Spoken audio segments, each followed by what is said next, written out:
अभिवादन स्वीकार करें। मैं हूं मनीषा और आप देख रहे हैं चैनल अनफोल्डिंग फैक्ट्स। साथियों, आजकल हम अक्सर यह सुनते हैं कि शहर में धारा 144 लागू कर दी गई है। अभी हाल ही में हुए सीए प्रदर्शन के समय, विधानसभा चुनाव के समय या किसी महत्वपूर्ण आयोजन से पहले हमने देखा है कि समाचार पत्र के माध्यम से यह जानकारी मिलती है कि अमुक स्थान पर धारा 144 सीआरपीसी लागू की गई है। वैसे ही किसी शहर में जब लॉ एंड ऑर्डर डिस्टर्ब हो जाता है तो खबर आती है कि प्रभावित क्षेत्र में अथवा पूरे शहर में कर्फ्यू लगा दिया गया है। तो आज हम इस वीडियो के माध्यम से धारा 144 सीआरपीसी एवं कर्फ्यू के बारे में जानेंगे। क्या 144 का लगाया जाना या कर्फ्यू का लगाया जाना दोनों एक बात है या अलग अलग? क्या कर्फ्यू को सीआरपीसी में परिभाषित किया गया है? धारा 144 किन परिस्थितियों में लगाई जाती है एवं इसके उल्लंघन पर कितनी सजा का प्रावधान है? साथ ही हम यह भी जानेंगे कि क्या धारा 144 सीआरपीसी भारत के संविधान में वर्णित मौलिक अधिकारों का उल्लंघन है। भारतीय संविधान के आर्टिकल 19 के अनुसार कोई भी व्यक्ति कहीं भी बिना हथियारों के पीसफुली असेंबल हो सकता है और इसी मौलिक अधिकार के अंतर्गत वो शांतिपूर्वक तरीके से जुलूस, धरना प्रदर्शन कर सकता है। परंतु ये फंडामेंटल राइट्स एब्सोल्यूट नहीं है। इसमें कुछ रीजनेबल रेस्ट्रिक्शंस भी लगाए जा सकते हैं। धारा 144 सीआरपीसी भी इसी रीजनेबल रेस्ट्रिक्शन का एक पार्ट है। सीआरपीसी की धारा 144 किसी भी स्थान पर शांति व्यवस्था बनाए रखने के लिए लगाई जाती है। यह उस जगह के डीएम या उनके द्वारा प्राधिकृत किसी एडीएम रैंक के अधिकारी द्वारा जारी की जाती है। यदि ऐसी आशंका होती है कि किसी स्थान का माहौल खराब होने की संभावना है या शांति व्यवस्था डिस्टर्ब हो सकती है तो ऐसी स्थिति में धारा 144 सक्षम अधिकारी द्वारा लगाई जाती है। इसके लिए सक्षम मजिस्ट्रेट को एक लिखित आदेश जारी करना होता है। धारा 144 सीआरपीसी के लागू होने के बाद उस पर्टिकुलर स्थान पर 5 से अधिक व्यक्तियों के इकट्ठे होने पर सभा करने, जुलूस निकालने, शस्त्र साथ लेकर चलने में प्रतिबंध लग जाता है। हालांकि ये पाबंदी उन्हीं लोगों के लिए लागू होती है जिन्होंने विधि विरुद्ध जमावड़ा किया है। यदि कोई व्यक्ति विवाह समारोह हेतु बारात में शामिल होने के लिए अथवा शव यात्रा में एकत्र हुआ है तो उस पर धारा 144 सीआरपीसी लागू नहीं होती है। धारा 144 के सबसेक्शन 3 के अनुसार ऐसा आदेश किसी पर्टिकुलर इंडिविजुअल को या किसी विशेष स्थान पर रहने वाले लोगों को दिया जा सकता है। धारा 144 के सबसेक्शन 4 के अनुसार ऐसा आदेश जारी होने की तिथि से अधिकतम 2 महीने तक प्रभावी रह सकता है। धारा 144 सीआरपीसी का उल्लंघन करने पर 188 आईपीसी के अंतर्गत दंड का प्रावधान है। ऐसे व्यक्ति को 107, 116 के अंतर्गत पाबंद मुचलका किया जा सकता है। इसमें अधिकतम 1 वर्ष की सजा एवं जुर्माने से दंडित किया जा सकता है।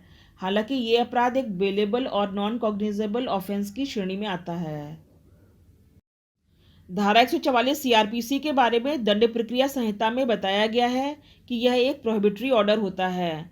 यह प्रोहिबिटरी ऑर्डर जारी होने की तिथि से सामान्यतः 2 महीने तक प्रभावी रह सकता है, परंतु इसको आवश्यकता अनुसार अधिकतम 6 महीने तक बढ़ाया भी जा सकता है।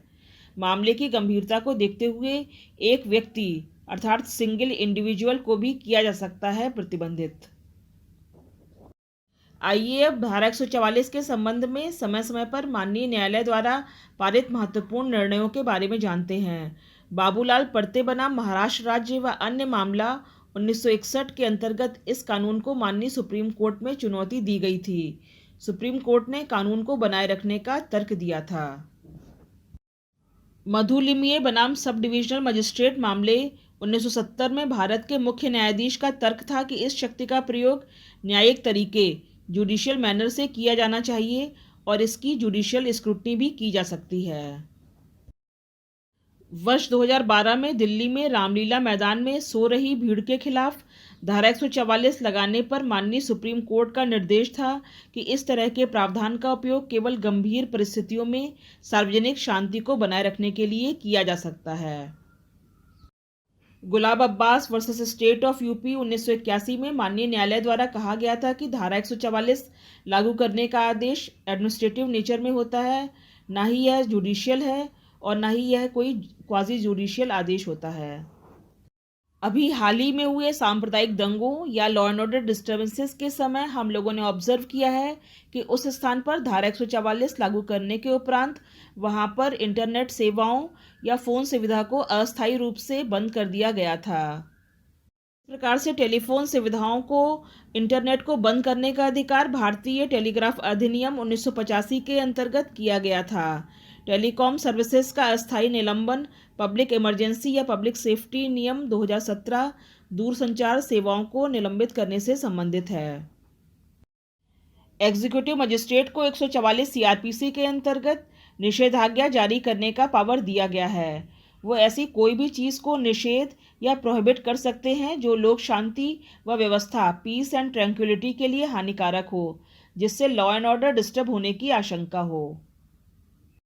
हम अक्सर समाचार पत्रों के माध्यम से न्यूज़ चैनल में यह सुनते हैं कि किसी स्थान पर लॉ एंड ऑर्डर डिस्टर्ब होने के समय वहां पर कर्फ्यू लगा दिया गया है, परंतु कर्फ्यू शब्द को सीआरपीसी में कहीं भी परिभाषित नहीं किया गया है।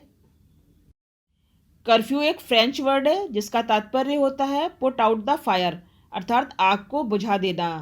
पुराने समय में जब रात 8 बजे के बाद जो रोशनी के लिए आग जलाए रखते थे, उनको बंद करने के लिए इस शब्द का प्रयोग किया जाता था।